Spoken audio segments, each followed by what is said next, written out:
पहले मैं 2 मिनट का होमवर्क दे देता हूं पहले सत्र में, तो उसको जोड़ दीजिएगा। तो आपके लिए होमवर्क है कि आप ये इंद्रियां क्या हैं, और खास करके भगवत गीता के दूसरे अध्याय में बहुत ही अच्छा वर्णन हुआ है इंद्रियां, मन और बुद्धि का, कि इनके बीच में किस तरह का द्वंद्व चलता है। और ये सब जो है 39वें श्लोक से शुरू होता है, दूसरे अध्याय का 39वां श्लोक। और वहां से चल के यदि आप पूरा 72वें तक श्लोक तक पढ़ें, और विशेषकर यदि आप 47वें श्लोक से लेकर और 56वें श्लोक तक इतना यदि आप पढ़ लें, ये आपके लिए होमवर्क है। जितना मैंने आपको बताया इसके आधार पर आप बहुत कुछ उसको पढ़ के समझोगे।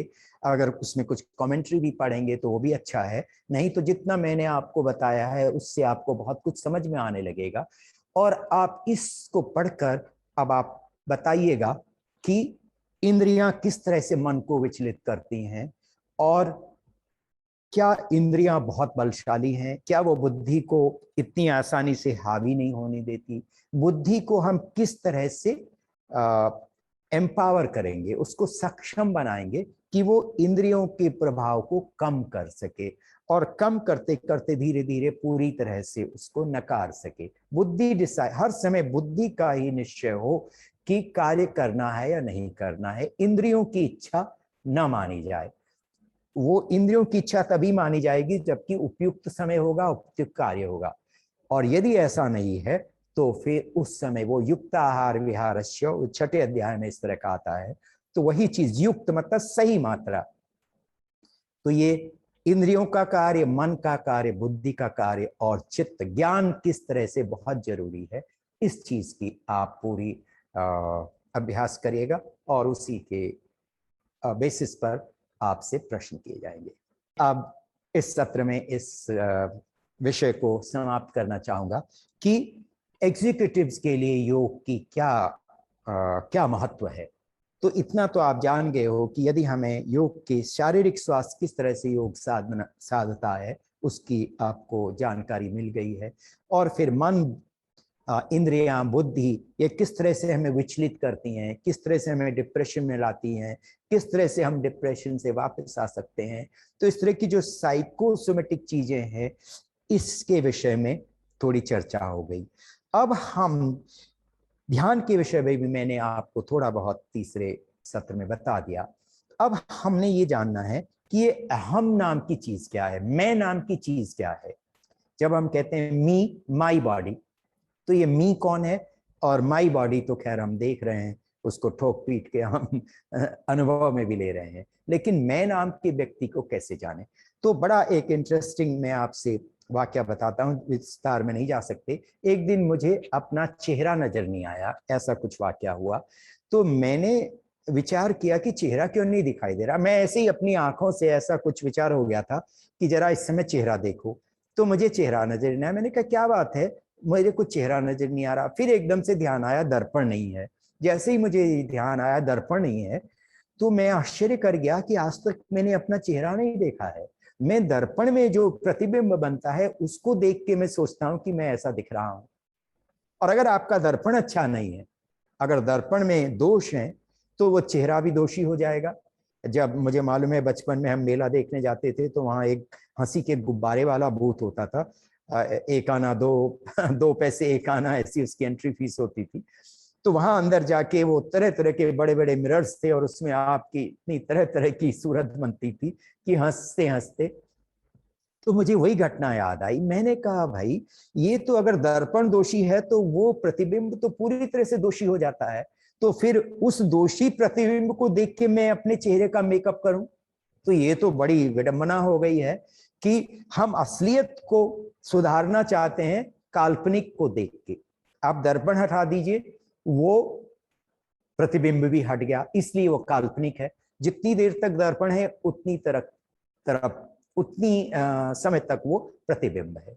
तो इस तरह का जब ये हुआ तो मुझे ये लगा कि ये जो मैं ध्यान, असल में ये मैं ध्यान में था, ध्यान में मुझे ऐसा विचार हुआ कि आज बहुत अच्छा ध्यान हुआ है, हो सकता है चेहरे में बड़ा प्रकाश इस समय निकल रहा होगा।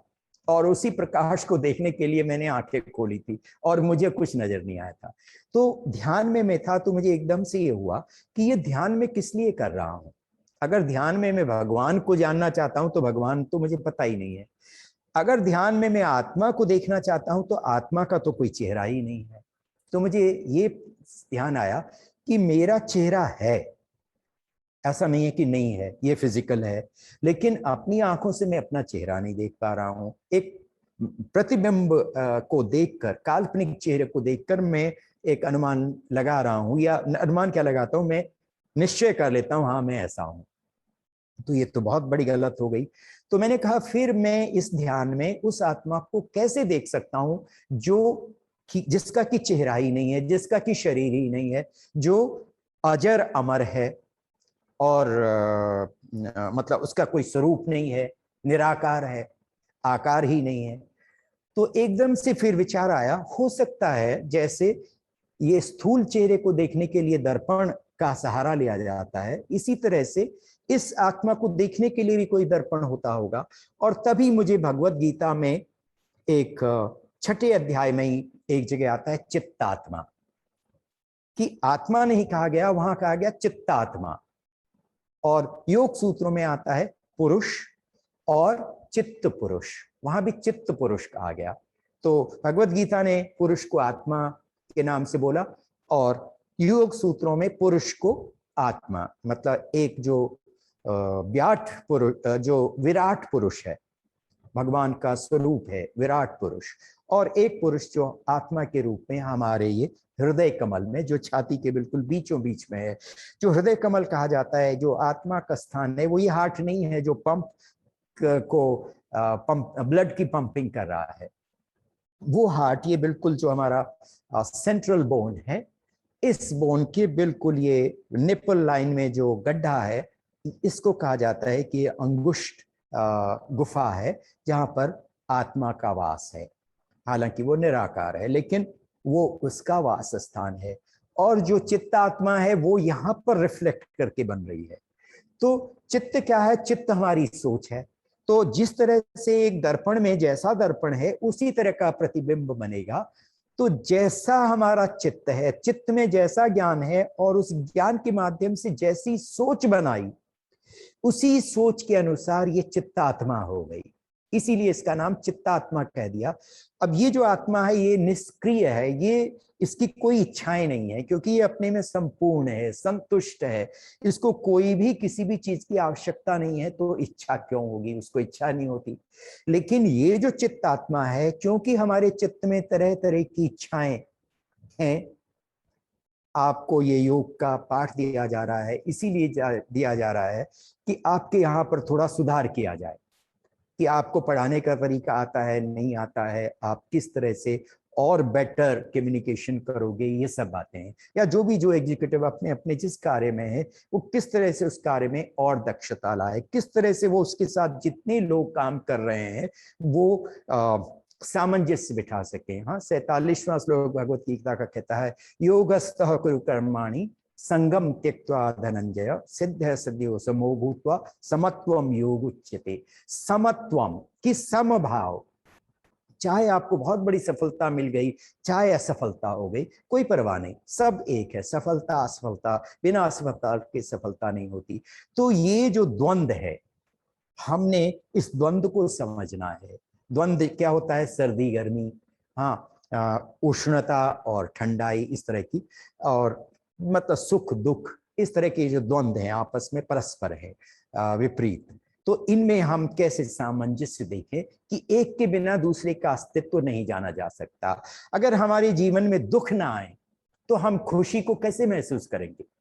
अगर लगातार हमें केवल खुशी खुशी ही मिलती रहे तो हमें तो खुशी क्या होती है कुछ पता ही नहीं रहेगा। तो जब दुख आते हैं तभी पता चलता है कि सुख का समय क्या था। और अगर कोई बिल्कुल दुखी दुखी है तो उसको सुख का कोई अनुभव ही नहीं है। तो इस तरह से ये है कि सुख का भी अनुभव हो, दुख का भी अनुभव हो, इस तरह से ये सारी चीजें हैं। तो योग में जो हमारे अंदर वास्तविकता है, आत्मा है, जो परमात्मा का अंश है, इसको हम कैसे समझेंगे और इसका कार्य क्या है? तो जिस समय मैं डिप्रेशन में हूं, और मैं स्वयं ही, यदि मेरे पास ये अंडरस्टैंडिंग है, मैंने ये समझ ली हुई है, योग के माध्यम से मुझे यदि सक्षम कर दिया गया था, तो मुझे मालूम है कि मुझे समझाने वाला मेरे अंदर ही है और मुझे गिराने वाला भी मेरे अंदर ही है। छठे अध्याय का अगर आप 5वां श्लोक पढ़ेंगे भगवत गीता का, जो कहता है उद्रेतात्मनात्मानम नात्मानम वसादे, कि अपने से अपने को उठाओ, अपने से अपने को मत गिराओ। तो जिस समय हम ध्यान में बैठे होते हैं, ध्यान में क्या होता है कि ये जो हमारी चित्तात्मा है जो सक्रिय है, तो यहां से विचार उठते हैं और वो मन के ऊपर दिखने लगते हैं। लेकिन इस समय आप दृष्टाभाव में बैठे हुए हो, आप इच्छा नहीं कर रहे हो, जो इच्छा दिखाई दे रही मन के ऊपर वो आपका चित्त दिखा रहा है। इस समय आपने अपने को चित्त से अलग किया हुआ है। ये योग की विशेषताएं, गहराइयां हैं कि नॉर्मली मैं हर समय अपने चित्त के साथ जुड़ के कर्ता बना हुआ हूं, मैं बना हुआ हूं, मेरी जो अहम है वो बार बार बोल रहा है। लेकिन जब हम ध्यान में बैठते हैं तो ध्यान में हम स्वयं को पूरी तरह से वापस बुला लेते हैं। तो इसके लिए जो ब्रीदिंग होती है, हाँ, इसी के लिए प्राणायाम किया जाता है। तो प्राणायाम की जो क्रिया है उसमें यही है कि हालांकि हम हल्की सांस लेंगे, जो आपको अनुलोम विलोम कहा गया, तो ये सांस चल रही है, लेकिन सांस में हमारा ध्यान नहीं है। सांस के साथ साथ जो प्राण चल रहा है, प्राण नाड़ी से सीधे यहाँ मस्तिष्क में आ जाता है, बाई नाड़ी से। ये जो हमारी ईडा नाड़ी है, इससे वो हमारे अध्यात्म जगत को जागृत करती है। और ये जो पिंगला नाड़ी है, ये हमारे सांसारिक ब्रेन को, मस्तिष्क को जागृत करती है।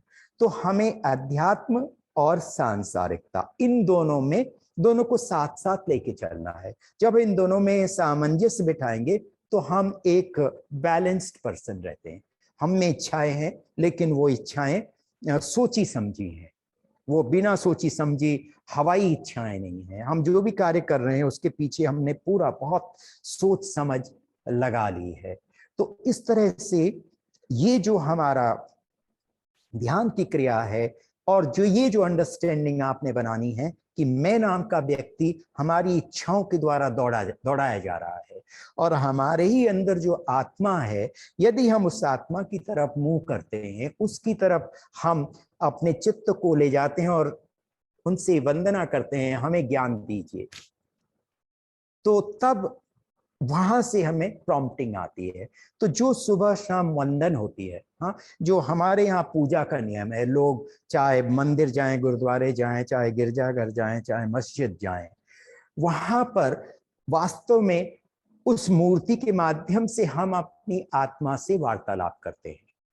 ये जो आजकल जो एक जो ये क्या कहते हैं, कट्टरपंथी हो गए हैं, तो हमने ये ध्यान हमारे युवा वर्ग को देना है कि सब बराबर हैं, सब धर्म बराबर हैं। तो वो ज्ञान आपको तभी मिलेगा जब आप इस तरह से अपने को समझेंगे। अपने अंदर जो ये सोच है, उसी सोच से मैं हिंदू बन जाता हूं, उसी सोच से मैं मुसलमान बन सकता हूं, उसी सोच से मैं अपने को एक अच्छा सिख बना सकता हूं, एक अच्छा क्रिश्चियन बना सकता हूं, एक अच्छा बौद्ध बना सकता हूं। जैसे जैसे जिस भी धर्म के हम जो उसके मूल शिक्षाएं हैं, वास्तव में हम क्या है, हम आज की जो मॉडर्न इंटरप्रिटेशन से उन पर जा रहे हैं। जो उनके ओरिजिनल इंटरप्रिटेशन से जिसके लिए सब व्यवस्था दी गई थी, हम उसको भूल रहे हैं। तो आज के शिक्षकों के लिए बहुत जरूरी है कि आप ये इस तरह का भी ज्ञान अपने पास रखें, ताकि आपके पास पूरा एक डाइवर्स ऑडियंस है। उस डाइवर्स ऑडियंस में आप किस तरह से एक दूसरे के प्रति समभाव बनाएंगे, प्रेम भाव बनाएंगे। तो ये सारी चीजें योग के माध्यम से होती हैं। कहने के लिए तो बहुत कुछ है, और इसमें मैं आपके लिए यही होमवर्क दूंगा कि आप पहले तो अपनी आइडेंटिटी समझिए, कि एक आइडेंटिटी आपकी चेहरे की है, लेकिन आप अपने से ही प्रश्न करिए, लेकिन मेरी वास्तविक आइडेंटिटी क्या है? वो मेरे विचार हैं। तो आपके लिए ये प्रश्न है, ये विचार कहाँ से आते हैं? हम अपने विचारों को किस तरह से दिशा दिखाएंगे, कैसे हम उनकी दशा ठीक करें, मान लीजिए हमारे विचारों की दशा ही बिल्कुल गलत है। आज सुबह ही हमारे पास एक सज्जन आए थे और वो मुझे बता रहे थे, साहब मैं बचपन से ही, जब मैं इंजीनियरिंग कॉलेज गया था तब से मैं डिप्रेशन में हूँ और अभी भी डिप्रेशन में हूँ। अभी वो 55 ईयर्स के करीब हो गए हैं, बच्चे हैं, सब कुछ है, घर है, लेकिन अभी भी डिप्रेशन की दवाइयां ले रहे हैं। तो जब उन्होंने ये थोड़ा बहुत सुना तो एकदम से बड़े खुश हुए, कहने लगे साहब ये तो बिल्कुल समझ में आ रहा है और इससे मुझे बिल्कुल मैं अब आश्वस्त हो गया हूं कि मैं बहुत जल्दी अपने इस उलझन से बाहर आ सकता हूं। तो ये जो विद्या है, इस योग विद्या को आपने केवल आसनों तक सीमित नहीं मानना है कि किस रोग के लिए कौन सा आसन करें। जो मैं आपको विद्या दे रहा हूं ये हर तरह के रोगों को पूरी तरह से जड़ से मूल से निकालेगी। और मैं कह ही नहीं रहा हूं, आप हमारे पास आइएगा, हम आपको एक हफ्ते भर के शिविर में इतनी गहराई दे देंगे कि आप हमारी युवा वर्ग को, हमारी आने वाली पीढ़ी को इतना सशक्त बना सकते हैं कि ये देश विश्व गुरु पुनः बनेगा। जो जो इस समय हमारी एक सारे पूरे देशवासियों की, 130 करोड़ देशवासियों की जो इच्छा है कि भारत को पुनः विश्व गुरु बनाना है, तो उसके लिए हमें इसी तरह की ब्रॉड सोच चाहिए। और आप क्योंकि शिक्षक हैं, आप लगातार हमारे युवा वर्ग को संजो रहे हैं, तो आप उनको इस विद्या से जरूर एम्पावर करिएगा। मुझे ये सौभाग्य मिला और मैं आपके विद्यालय का, महाविद्यालय का बहुत धन्यवाद करता हूँ। धन्यवाद।